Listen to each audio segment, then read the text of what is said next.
یو بل قسم خلق دي چې د قیامت پر ورځ راځي رسول الله فرمایي چې په دې تندو به لیکل شوی چې اسم رحمت الله چې د الله د رحمت نه امیده په تندو به لیکلي صحابه ته پوښتنه کوي رسول الله دا څوک دي نبی صلی الله علیه وسلم او فرمایل من اعان على قتل مؤمن بشطر كلمه رسول الله فرمایي چې په دنیا کې د مؤمن مسلمان په قتل کې د یوې کلمې په اندازه باندې برخه واغسله یو خبره د مؤمن مسلمان په قتل کې وکړه لاره چاته وخدله رسول الله فرمایي چې د قیامت پر ورځ به داسې انسان راوستل شي او مکتوب بین عینیه اسم رحمت الله د قیامت پر ورځ به دا راوستل شي او د سترګو په منځ کې به داسې لیکل شوي چې دا بنده د الله د رحم نه امیده ده هغه انسان چې په دنیا کې د بی ګناه مسلمان په قتل کې برخه والی او بل حدیث کې راغلی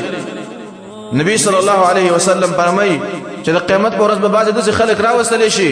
چې مصلبین علی الجذوع د قیامت پر ورځ به داسې خلک راوستل شي چې دوی به د کجورو په تنو باندې پوسلې کړي شوي داسې خلک به د قیامت پر ورځ باندې چې د کجورو په تنو باندې پوسلې شوي پوسلې دې ته ویل کېږي کجوري نه دا سر کټ کی او د دې په دې تنه کې دا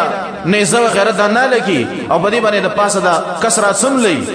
ناکمه نیزه چې د دای په املا کې پورته وځي د قیامت پر ورځ به څه خلګي چې دوی به د کجورو په تنو باندې پوسلې کړي شوي صحابه ته پوښتنه کوي رسول الله دا څوک دي نبی صلی الله علیه وسلم فرمایل دا هغه خلق دي چې دوی د بی ګناه مؤمنانو شیطانین کوي جاسوسین کوي حکومت والا تا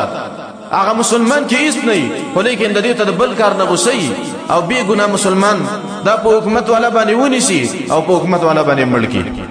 شیطانی ولوي جاسوسي ولوي نو هغه انسانان چې په دنیا کې جاسوسي نه کوي د بی ګناه مسلمانانو پچا کې و ګناه نه یو دا جاسوسي وکي او دا بدنام کې تورنيږي دا چې د قیامت پر ورځ د انسان راضي رسول الله فرمایي چې دوی به د کجورو په تنو باندې پوسلې کړي شي د قیامت پر ورځ باندې نو د دین ځان ساتل پکار دی او د بی ګناه مسلمان